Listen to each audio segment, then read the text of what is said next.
Olá, irmãos, a graça e a paz. Tudo bem com vocês? Louvado seja o Senhor por mais esse momento que Deus nos concede, né? De podermos estar aqui aprendendo a sua palavra, ouvindo a sua voz, né? Ensinando, sendo ensinado, né? Porque quando a gente fala, primeiro Deus trata conosco, né? Então, louvado ao Senhor, porque em meio a essa turbulência que o mundo tem passado, em meio ao caos, né? Nós temos visto a fidelidade do Senhor a cada dia nas nossas vidas. A obra de Deus não tem parado, né? Deus tem dado sabedoria aos seus servos, instruído o seu servo no caminho que deve seguir em meio a tudo isso. E louvado seja o Senhor. E a prova real, irmãos, dessa fidelidade de Deus é isso aqui que está acontecendo agora, né? Podermos estar dando continuidade, né? Através das aulas de EBD, através desses vídeos, né? Que tem sido bênção em nossas vidas. Então, que o Senhor seja louvado. A minha gratidão ao Senhor por tudo isso, né? Por ter nos escolhido, por ter nos sustentado, por estar ao nosso lado. Amém?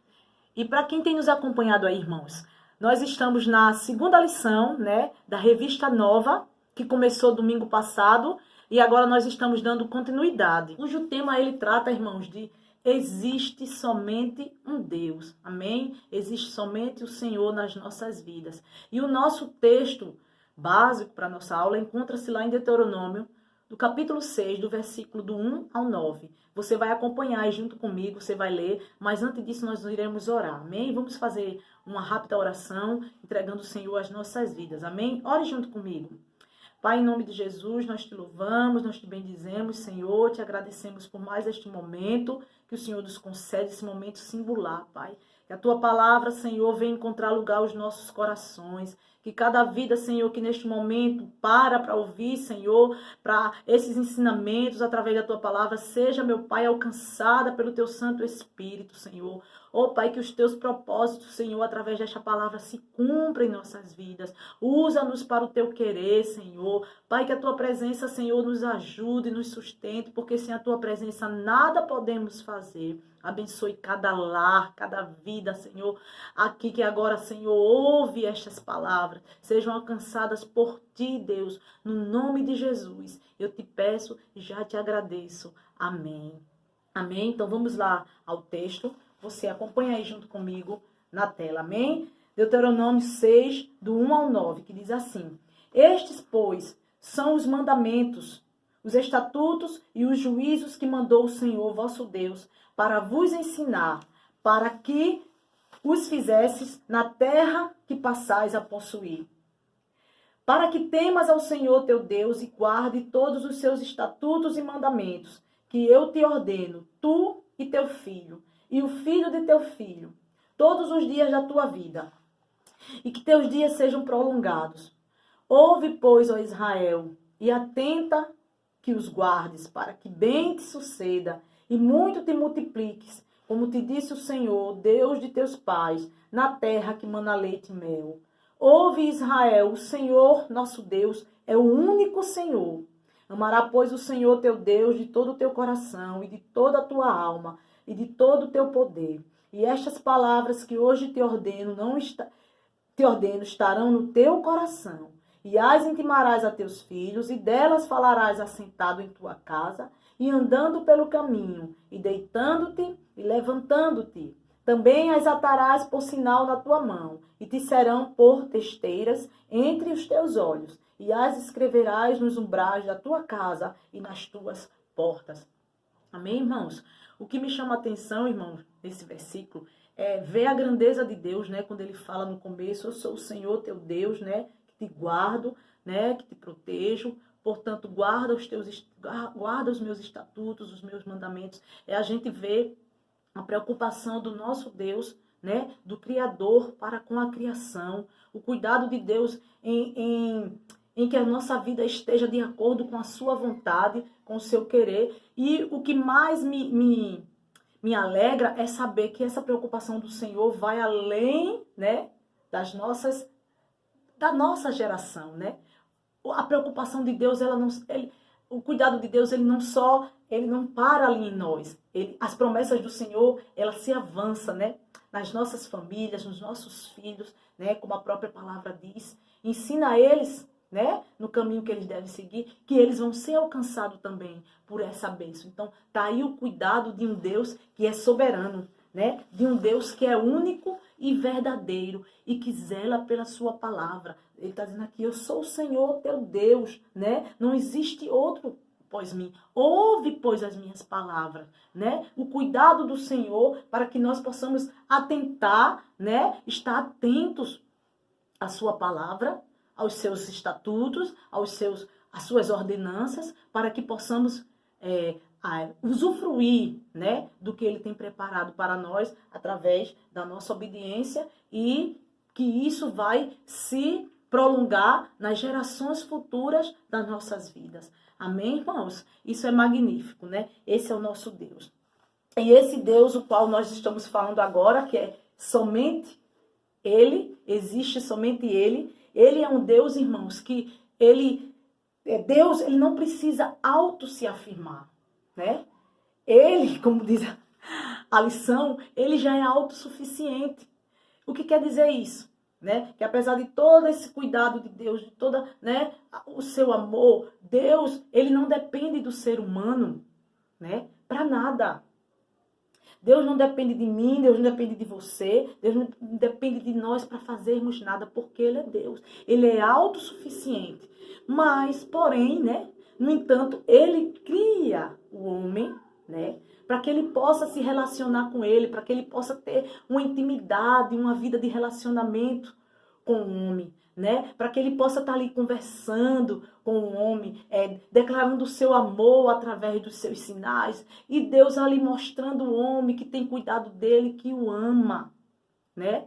Esse é o Deus que nós conhecemos, e que mesmo o homem tendo pecado, né? Como a gente vê lá no começo, ele não desistiu de nós. Ele não desistiu de continuar, né, se revelando a sua criação, o Criador, a sua criatura, que fez, que criou com tanto amor. Deus não desistiu, mesmo o homem tendo pecado, né, tendo quebrado, né, aquela aliança que tinha ali, Deus e o homem. Mesmo o homem tendo quebrado, Deus não desistiu. E não desiste. E essa busca incessante do Senhor continua até hoje, né? Passaram-se anos e mais anos e anos, e o Senhor continua hoje nos buscando, né? Querendo que possamos nos achegar a Ele verdadeiramente, né? Como filhos, como criatura que Ele criou, e filhos, né, cordeiros através de Jesus Cristo, né? E aí ele vem se revelando cada vez mais através dos seus profetas, como fala aqui na lição, né? Deus vai se revelando cada vez mais através da sua natureza, por intermédio de seu Filho, né? Pela sua palavra, né? Que a sua palavra está repleta de amostras do seu amor. Deus tem ali mostrado através da sua palavra, né, a sua busca incessante por cada um de nós, por amor, né? Então, através da sua palavra, através do seu espírito e através da sua igreja, qualquer que seja uma desses atos de Deus, ele tem buscado intimidade com o ser humano, né? Com a sua criação. E aqui na leitura fala assim, eu gostaria que você acompanhasse junto comigo. Dada a sua importância e inestimável autoridade, Deus estabelece os termos dessa relação. Continuando, uma linha divisória foi posta entre ele e nós, seres humanos. Ele é o Criador e nós, criaturas. Estabelecida essa hierarquia, seguem-se outros itens desse contrato, que é impositivo, ou seja, que não pode deixar de existir. Por isso, chamado de mandamentos, né? Deus cria o homem, mesmo o homem tendo pecado, ele continua a busca, né, de se relacionar com a sua criatura, mas para isso ele impõe, irmãos, né, alguns, como é que eu posso dizer, limites, né, entre o homem, entre o Criador, que é Deus, e o homem, a criação. Existe uma hierarquia, né? O que é que Deus quer dizer com isso? Deus quer nos atentar, né, o ser humano, que existe uma força, um poder que é maior e soberano do que todas as coisas, né? Infelizmente, hoje, nós vivemos num mundo que não tem reconhecido, né, o Senhor como esse Deus. Muitas pessoas não têm reconhecido o Senhor, como Deus suficiente, soberano e poderoso, né, nas nossas vidas, mas é como a palavra de Deus diz e a lição nos ensina, o Senhor está à busca, né, desses filhos, né, e amém que o Senhor os encontre, amém que a sua palavra os alcance, né, antes que seja tarde demais, né, meus irmãos. Então Deus estabelece uma hierarquia, um limite para que o homem entenda que ele é o Criador, né, e que nós somos a criatura, né, e para isso Deus nos dá crédito. É o nosso primeiro item que fala aqui, o nosso primeiro tópico. Deus tem crédito, né? Durante esse período com o povo de Israel, o povo sendo escravizado por Faraó, o povo sofrendo, o povo ali sendo humilhado, mas Deus muda a sorte do seu povo. Ou seja, Deus faz questão de lembrar aquele povo, né, que ele era Deus que cuidava. Deus está dizendo, olha aí, eu cuido de vocês, né? Eu tenho cuidado de vocês. Eu restaurei a sua sorte. Eu mudei o cativeiro de vocês em bênção. Então, Deus quer dizer assim, eu tenho crédito para que vocês acreditem que eu sou Deus, soberano sobre todas as coisas, né? E que o único a ser adorado, o único a ser exaltado no meio de vocês. Porque o povo vivia ali, né? O povo estava vivendo numa terra pagã, numa terra onde a idolatria estava predominando, né? Tudo para eles era um Deus, tudo para eles eram deuses, tudo eles inventavam na sua imaginação. Então, o povo estava vivendo ali naquele meio.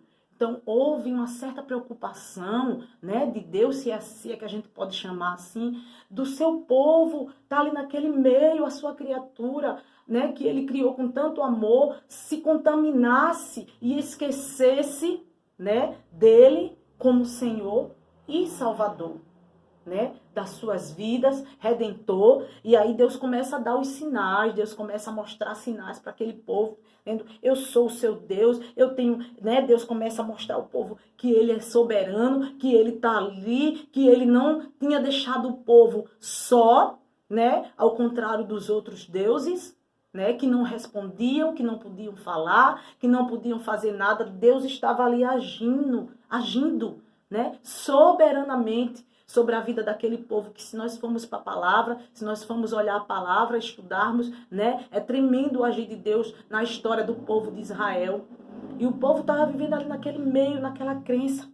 E Deus dando sinal ao povo, Deus dando sinal. E o interessante, irmãos, é que cada vez que Deus dava esse sinal, né, o povo de Israel ia sendo beneficiado e o povo, os egípcios, ia sendo prejudicados, né? E o Senhor queria anunciar com isso que ele era merecedor de toda confiança. Deus estava querendo dizer, vejam, né? Eu sou merecedor de confiança. Eu sou o único Deus que vocês devem adorar. Era isso que Deus estava querendo dizer para aquele povo. Que não era para ser, a devoção que Deus queria que fosse dada a ele, não era para ser dada aos deuses que não falavam, que não ouviam, né? Deuses criados por mãos humanas, imaginação do homem, fruto da imaginação do homem. Mas Deus faz questão de dizer, eu tenho crédito, né? E com isso Deus vai, né? A gente vê no tópico que é 1:1, o tópico 1, a gente vê que Deus tem crédito. E no tópico 1:1, né, Deus mostra na lição que Deus desafia Faraó, né? Deus vai lá e desafia Faraó, porque, né, a coisa estava tão feia ali naquele meio, que Deus diz, vai lá, Moisés e Arão, vai, diz a Faraó que eu quero que deixe meu povo sair, que venha me adorar. E aí, na resposta que Faraó dá a Moisés e Arão, ele diz assim, quem é o Senhor, cuja voz eu ouvirei para deixar Israel? Não conheço o Senhor, nem tampouco deixarei Israel, né? Aí aqui tem uma advertência que diz assim, porém a Bíblia adverte, não erreis, Deus não se deixa escarnecer, porque tudo que o homem semear, isso também se fará. Quer dizer, Faraó, ele afrontou o Deus verdadeiro, né? Ele afrontou o Deus de Israel. E aí, como as escrituras falam, tá lá em Gálatas 6:7, esse que a gente leu agora, não erreis, não se deixe escarnecer, porque tudo que o homem semear, isso também se fará. Quer dizer, veio a consequência, né? Faraó afrontou o Senhor, mas aí Deus deu a resposta, porque ele é Deus. Ele não pode se deixar afrontar, não é verdade? Ele não pode se deixar ser afrontado por ninguém. E aí Deus dá uma resposta, né, a Faraó, que é o quê? As pragas, né? Ah, você está achando que pode me afrontar? Você está achando que eu não sou Deus verdadeiro? Então, eu vou lhe dar uma resposta, né? Porque Deus, irmãos, por mais que a gente... Mas por quê? Por que Deus age dessa forma? Por que Deus age... Quem somos nós, né? Para muitas das vezes nos pegarmos fazendo essas indagações ao Senhor, porque Deus age desse jeito. Ele é Deus, ele é soberano, né? E o que ele quer é que nós, como seres humanos, entenda essa sua grandeza, né? O adore na sua grandeza e o respeite e o obedeça nessa sua grandeza, que ele é Deus, né? Então ele vai, olha para Faraó, vê a afronta de Faraó e dá uma resposta através das pragas. E o interessante é que quando vem a colheita de Faraó, né? Porque a gente leu certamente, Faraó plantou afrontar a Deus, ele estava plantando a afronta. Então veio a resposta. Aí diz assim, acompanha aí comigo, diz assim: não haveria a menor possibilidade de Faraó ficar sem uma resposta da parte de Deus. E ela veio por meio das 10 pragas. O Senhor as enviou principalmente para desmascarar os falsos deuses daquele país, os quais nada puderam fazer para extirpá-las, ou seja, para tirá-la. Nada aqueles deuses que eram tão adorados puderam fazer quando veio a resposta do Deus, o soberano, o único Senhor, mostrando ao seu povo que ele era Deus verdadeiro, digno de ser adorado. Nada. E o interessante, irmãos, que cada uma dessas pragas era relacionada a um Deus daqueles que eles adoravam. Eu achei, sabe, magnífico isso, porque Deus, a justiça de Deus age e Deus, ele é ordeiro, ele age com ordem, né? Isso eu achei esplêndido. E eu gostaria que você também continuasse acompanhando comigo aí. Preste atenção quando diz assim, ó: cada praga afrontava diretamente a ação protetora de um deus egípcio. Observe, Ísis, a deusa do Nilo, teve suas águas transformadas em sangue, quer dizer, nada pôde fazer. Rãs, a deusa do nascimento, que tinha cara de rã, foi confrontada com a praga das rãs. Tá aqui o texto que você pode ler, né? Que você está vendo aí na tela. Sete, o deus do deserto, foi desmascarado por piolhos. Estes causavam tanto incômodo quanto a poeira do ermo levada pelo vento. O Atshit simbolizava pela mosca, foi desmascarado pelas moscas. Acto, a deusa do gado, que tinha cabeça de vaca, e Apis, o deus bois, foram ridicularizados pelo Senhor, que matou o gado. Sekhmet, o deus das doenças, e Suno, o deus da peste, não puderam proteger pessoa alguma das pragas de sardas que arrebentavam úlceras pelo corpo. Nut, o deus do céu, e Osíris, o deus da agricultura, não puderam proteger a terra da invasão devastadora dos gafanhotos. Ra, o deus sol, não pode trazer luz quando o Senhor mandou trevas sobre o Egito. Finalmente, a morte dos primogênitos desabanou o próprio faraó, que era tido como um Deus protetor das famílias. Olha que coisa, né, irmãos? Como Deus age, da forma que ele quer, do jeito que ele quer. Porque se nós não estivéssemos estudado, né? Se nós não estivéssemos estudados a relação que essas pragas tinham, né, com os deuses de Faraó, nós iríamos achar uma coisa tão comum, né, as pragas. Mas como, pela graça de Deus, nós podemos ter, né, a oportunidade de aprender isso, então você fica assim abismado, como é que Deus age, da forma dele, do jeito dele, porque cada praga estava relacionada a um Deus. E eu creio, irmãos, que os egípcios, né, eles também puderam ter a oportunidade de entender isso, e mais ainda o povo de Israel, né, assim, afirmando assim a grandeza e a soberania de Deus, né? E eu creio que eles ficaram, né, apavorados, abismados, como assim, né? E por que eles não fazem nada, os deuses? Então, é a forma magnífica e maravilhosa de Deus agir, não é verdade? De Deus agir no meio do seu povo. Olha que graça isso, viu? É coisa do céu. A gente poder aprender a palavra de Deus dessa forma, né? É verdade. Deus é bom. Glória a Deus. Continuando, irmãos. Então, a partir daí,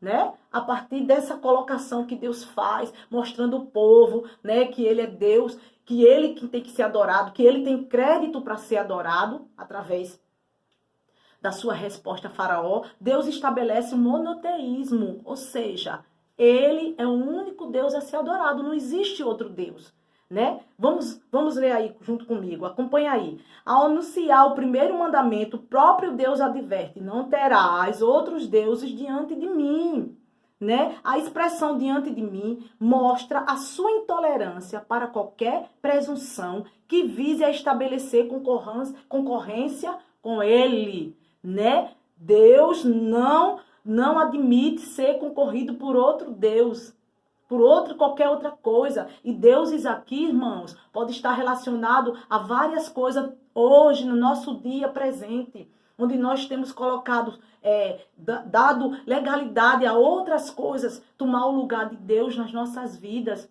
né? E o Senhor está dizendo aqui: eu não admito isso. Eu não admito, porque eu sou o único Deus a ser adorado. Então, que a gente possa estar diante do Senhor, nos colocando diante do Senhor, sempre pedindo a Ele que nos ajude para não deixar que nada e nem qualquer outra coisa venha tomar o lugar de Deus nas nossas vidas, seja o que for, seja um sentimento, seja algo material, né? Muitas das vezes nós alimentamos um sentimento ruim, que aí toma o lugar de Deus, Deus não passa mais a habitar em nós, daqui a pouco esse sentimento tem se transformado em algo pior, e quem sabe até a morte, porque a Bíblia fala, né, que o rancor, ele apodrece os ossos, né, aquilo que nós trazemos no nosso coração, ele traz doença física para nós, a própria palavra comprova. Então, aí nós vamos dando legalidade às outras coisas, e Deus vai se distanciando, Deus vai se afastando de nós,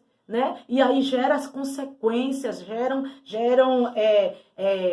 consequências graves no nosso dia a dia, na nossa vida. E muitas das vezes nós ficamos perguntando: por que isso está acontecendo? Por que isso está acontecendo? Porque estamos deixando que outros deuses, outras coisas, né, ocupe o lugar de Deus, quando ele diz aqui: não terás outros deuses diante de mim. Lembrando que essa palavra deuses, agora nós estamos colocando, né, com coisas do nosso dia a dia para hoje.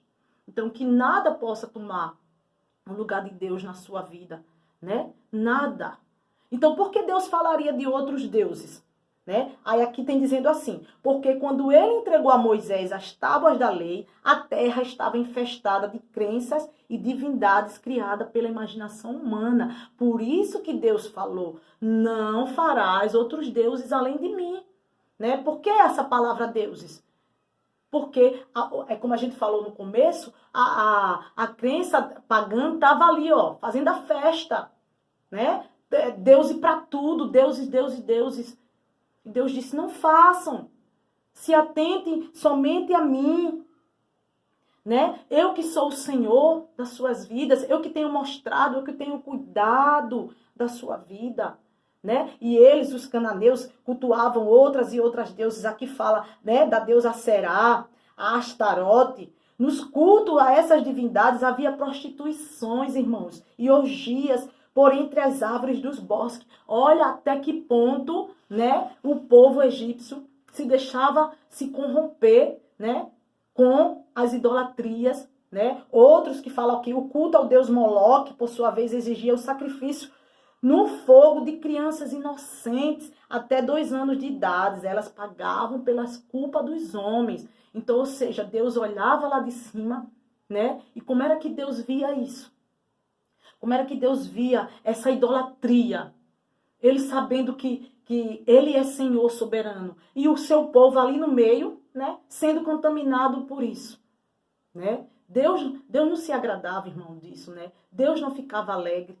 E como ele também não fica nos dias de hoje. Quando ele olha, né, lá diante do seu trono, né, na sua soberania, e vê, né, as prostituições trazendo para o dia de hoje, né, os deuses, né, aos maloques, as deusas Será, do dia de hoje nas nossas vidas, né? Então que possamos nos atentar para isso que eu falei agora, né? Quais são os deuses que têm tomado o lugar do Senhor na nossa vida, né? Porque nada pode tomar o lugar de Deus nas nossas vidas, amém? Glória a Deus. Aí diz assim, o tópico 2, que diz assim, uma glória exclusiva.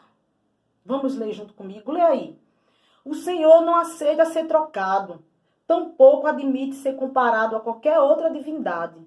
Isso porque ele é o único Deus, aleluia. Quando os homens oferecem cultos a qualquer outro subproduto da imaginação humana, o Eterno sente-se afrontado, pois sua glória é eterna e absoluta.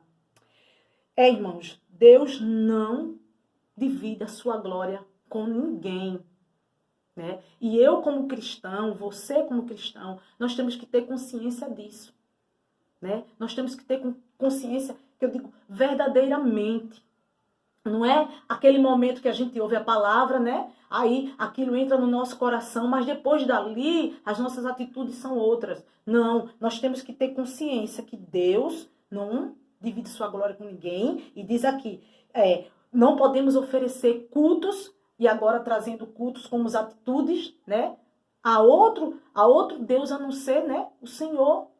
As nossas atitudes têm que ser prestadas para Ele. Tudo que nós fazemos tem que ser pensado nele. Tudo que façais para a glória de Deus. Quer bebais, quer comais, enfim, tudo que nós fazemos, o nosso agir, a nossa maneira de viver tem que ser para a glória do Senhor. E ele diz assim, Isaías 42:8. Eu sou o Senhor, este é o meu nome. A minha glória, pois a outrem não darei, nem o meu louvor às imagens de escultura, né? É claro que Deus estava falando aqui para um povo que estava, né, ultrapassando os limites da idolatria, né? Quando se trata de deuses, né? Mas o Senhor também diz isso hoje para nós. Não vou dar minha glória a ninguém, a outro, meu louvor, a imagens de escultura, não, eu sou o Senhor, eu sou o Deus soberano, né? Aí tem dizendo assim, lê aí junto comigo, lê também essa parte. As declarações de Deus ao seu próprio respeito ressaltam a sua santidade. Cada vez que Deus diz, né, que ele é santo, que ele é poderoso, está ressaltando a sua santidade. Deus é absolutamente separado desse mundo de rituais e crenças religiosas, as quais exaltam outras forças que incidem sobre o homem e sua natureza. Deus não tem nada a ver com isso. Deus abomina, irmãos, né? Esses cultos, essas adorações mundanas, né? As coisas que o mundo anda fazendo e que nós como igreja temos que estar intercedendo por essas pessoas, né? Às vezes não, a maioria das vezes esses rituais trazendo para o dia de hoje está no meio da nossa família, né? Nossa família, que eu digo assim, os parentes, né? E não cabe a nós, né, como cristãos, julgá-los, apontá-los. Nós temos que fazer a nossa parte como os cristãos, servos de Deus, alcançados por esse amor, é orar. É pedir a Deus que abra a mente, como Deus, né, usava os seus profetas para abrir a mente do povo de Israel, que abra a mente desse povo, que abra a mente dos nossos familiares, para que eles possam entender e se voltarem para Deus, se arrependerem dos seus pecados, né? Se arrependerem das suas atitudes e se voltarem para o Senhor, o único Deus, e vivam as suas vidas para a glória e para o louvor dele, né? As suas atitudes, os seus cultos, né, que eles davam a outrem, que seja para Deus, né? Que seja para a glória do Senhor. Então não cabe a mim, não cabe a você julgarmos. Vamos orar pela nossa nação, né? Porque a gente pode, né, se a gente for fazer uma comparação entre o Israel, né, o povo do passado e hoje, né, nós, tanto como o povo precisava das misericórdias de Deus, hoje também, né, o povo, a nação de hoje precisa dessas misericórdias, né, e cabe a nós como sal da terra, luz do mundo, instrumento de Deus, buscarmos ao Senhor pela nossa nação, para que esse povo se sarem, né? Para que o povo sare, para que Deus sare essa nação dessas idolatrias que está envolvida com as coisas do mundo atuais hoje, né? E também no nosso próprio meio evangélico, né? Porque a Bíblia fala que muitos dizem Senhor, Senhor, mas não entrará no reino dos céus. Não entrará no céu. Então que Deus tenha misericórdia, né? Das pessoas que têm vivido erradamente, erroneamente, né? Que Deus tenha misericórdia. Amém, irmãos? E aqui ele fala de uma glória exclusiva e fala também de um povo exclusivo, né? Os hebreus ganharam notoriedade, né, na história da humanidade, pois por meio deles que Deus, o Criador, revelou-se de modo singular. Foi através das atitudes daquele povo, né, Deus agindo no meio deles, que o Senhor ficou conhecido. As nações temiam, né, o Deus de Israel, e era para temer mesmo, por conta do agir de Deus na vida dos hebreus, na vida daquele povo. E que seja assim também hoje, né? Que as nações, que os povos, que os vizinhos, que as pessoas vejam o agir de Deus nas nossas vidas e queiram conhecer o Senhor. E queiram se aproximar desse Deus que é único e verdadeiro. Amém, irmãos? O Senhor Todo-Poderoso, um povo santo, exclusivo e separado para servir a Ele, seja luz para essa terra. Amém? Que tanto está precisando, né, das nossas orações, que tanto está precisando, né, de testemunhos, né, na vida dos cristãos. Então que possamos ser esse povo exclusivo que a Bíblia fala aqui, que a lição fala aqui, né? Lá no 2 Coríntios 6, 14, 18 diz assim. A lição diz assim: por ser um povo exclusivo e santo, os hebreus foram proibidos por Deus de se misturarem com outros povos. Um hebreu jamais poderia se casar com alguém que não pertencesse à sua etnia. Afinal, a prostituição espiritual começa um nível afetivo. No Novo Testamento... Então que possamos ser, irmãos, verdadeiramente esse povo exclusivo do Senhor. Um povo separado, né? Do qual a Bíblia fala lá no livro de 2 Coríntios 6, 14 e 18. É também aqui o tema da nossa lição, onde Deus, né, separa o povo hebreu, né, para não se contaminar com aquele povo pagão. Deus orienta o seu povo a dizer, não case, não tenha relações com essas pessoas, não se contamine para que vocês não, de uma certa forma, possam vir andar no mesmo caminho que eles. E como está escrito lá em 2 Coríntios, que eu falei agora, 6, do 14 ao 18, eu só vou ler o 14, para que a gente tenha uma noção exata. A Bíblia diz assim: não se junte com descrentes para trabalhar com eles, pois como é que o certo pode ter alguma coisa a ver com o errado?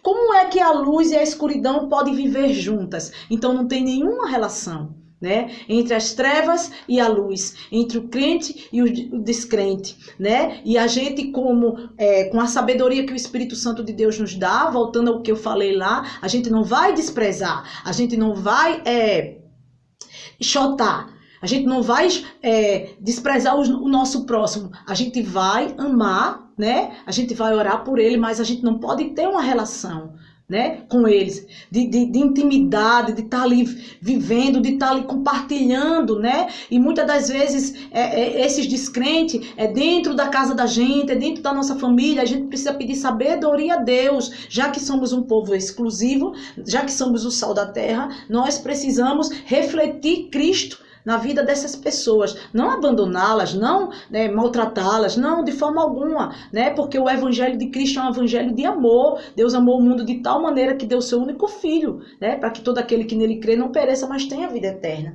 Mas a gente precisa ter a consciência de que somos um povo exclusivo, separado, né, como a própria palavra aqui nos orienta, né. E o tópico 3, ele diz assim, que existe algumas exigências ligadas ao primeiro mandamento, né?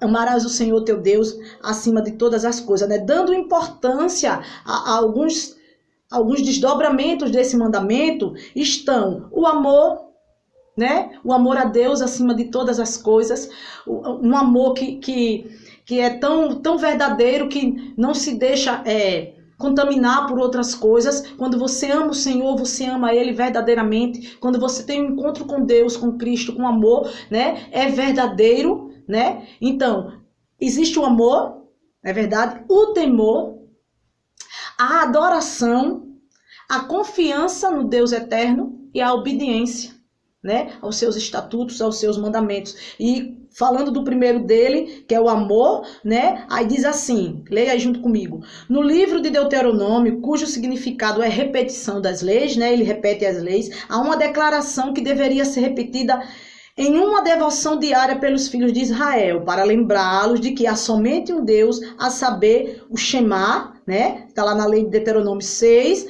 de 4 a 6. Esse Deus único deve ser amado. Essa é a relação do afeto que ele espera ter do seu povo. Foi isso que a gente falou agora. Um amor verdadeiro, não é um amor fingido, né? Não é um amor para que as pessoas vejam, aquela dali é crente, ela ama a Deus. Não, é que sai daqui do nosso coração, né? É amar o Senhor quando ninguém está vendo, né? É um amor real, é você ali na sua particularidade, na sua devoção, na sua vida, né? Tendo consciência de que esse amor é verdadeiro, não para os outros verem, como eu falei agora, mas que o Senhor veja, que o Senhor sinta, né? Que era isso que Deus queria sentir do povo de Israel, era esse verdadeiro amor, né? Um amor que ultrapassa qualquer limite, qualquer barreira, esse amor ultrapassa, né? É o amor que nós temos para com o Senhor.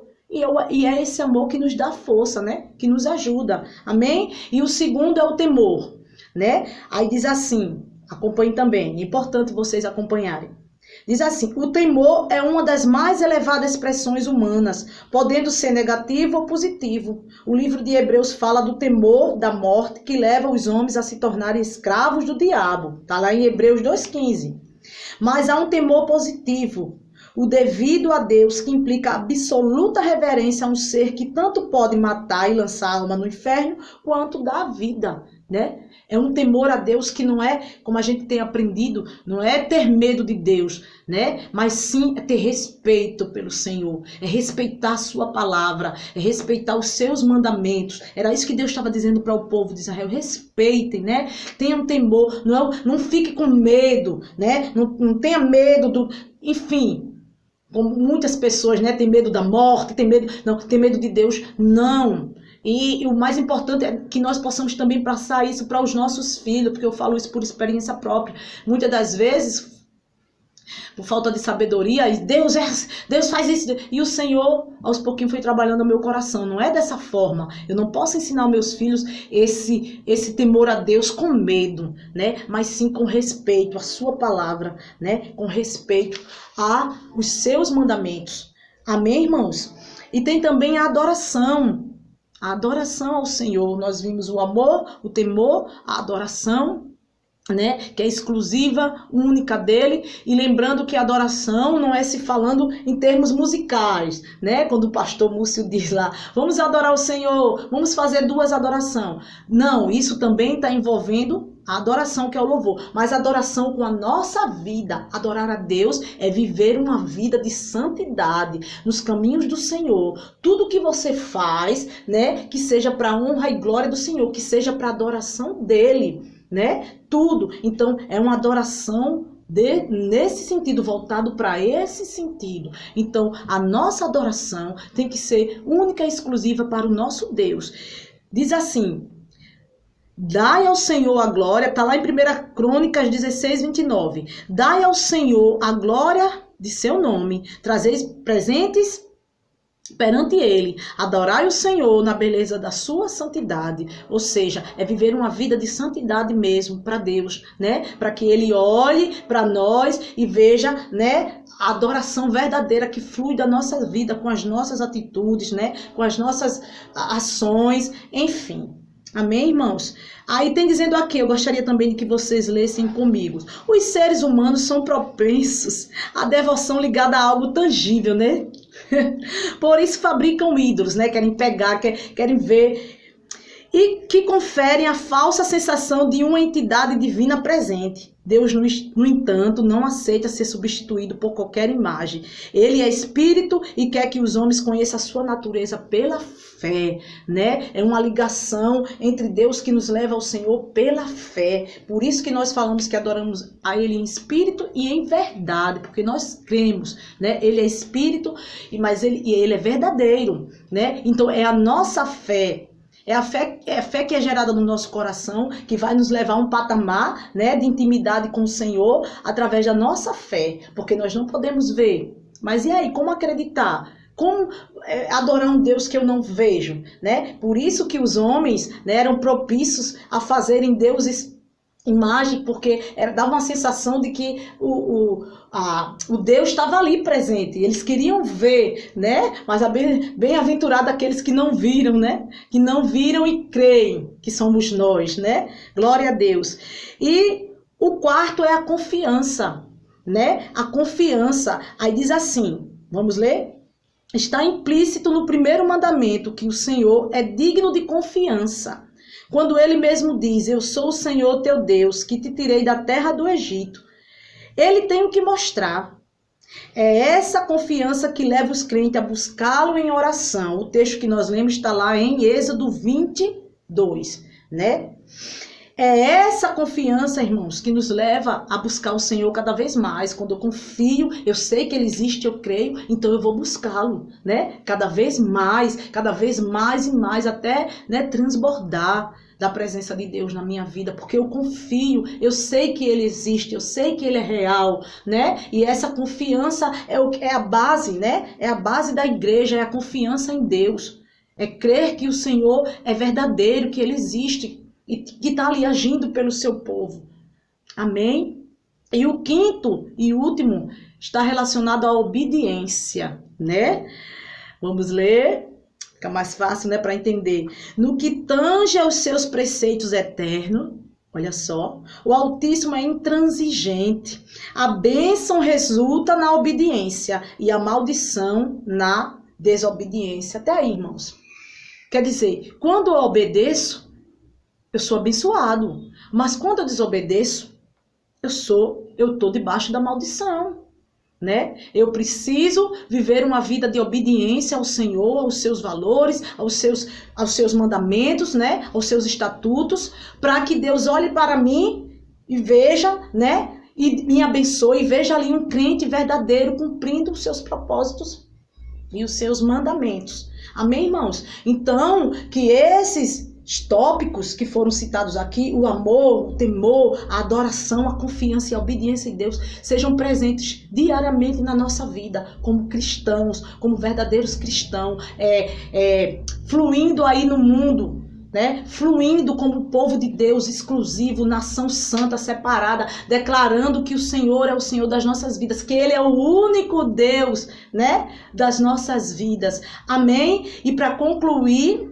eu gostaria também que você lesse junto comigo a conclusão, que diz assim: dificilmente uma crença politeísta, né, que serve a vários deuses, a dois ou mais deuses, será coerente em seus valores éticos. As divindades não concordam entre si quanto ao que se pode ou não fazer, né? Não tem coerência no que eles dizem. O que garante o absolutismo de um padrão ético elevado, capaz de estabelecer uma relação harmoniosa entre o homem e os seus semelhantes, é o fato de existir um Deus que é ao mesmo tempo onipotente, aleluia, justo, bom e capaz de se aproximar dos seres que criou, estabelecendo contato com eles nas bases do amor. Amém, irmãos? Então, qualquer outra seita, qualquer outra coisa que possa existir, jamais vai levar o homem, né, a um patamar de relação íntima com o seu próximo, né, com um Deus verdadeiro. Jamais qualquer outra seita que venha existir, a não ser o único e verdadeiro Deus, como a lição fala aqui, que é onipotente, ou seja, o Todo-Poderoso, que é justo, que é bom, capaz de aproximar os seres humanos que o criou. Qual é a outra seita capaz de fazer isso? Nenhuma. Porque não tem base, né? Não tem estrutura. E o nosso Deus, e em nosso Deus, e em Deus, nós temos essa base, nós temos essa estrutura. Amém? E que essa palavra, irmãos, possa ficar gravada no nosso coração e que possamos praticá-la cada dia nas nossas vidas. A começar por mim, começar pela minha casa, começar pelos meus filhos, que eles reconheçam, né, a soberania de Deus, né? O cuidado do Senhor, que Ele é o único Deus, que Ele é o único a ser adorado na minha vida através dos meus gestos, das minhas atitudes, né? Possamos até falhar, mas que não nos esqueçamos que existe um Deus que está pronto ali a nos ajudar. Eu falo isso porque não somos perfeitos, né? E não é isso que nós queremos passar, uma imagem de perfeição, mas uma imagem de um povo que zela pela palavra do Senhor, né? Que luta para poder viver, para poder obedecê-la, assim como a sua palavra nos ensina. Amém, meus irmãos? Então, que Deus abençoe, que Deus fortaleça a sua casa, a sua vida, a sua família, em nome de Jesus. E que todos possamos prosseguir para o alvo, que é Cristo Jesus, né? Para que possamos alcançar, né, o patamar de varão perfeito, né? Lá na glória com o Senhor. Amém, igreja? Que Deus abençoe.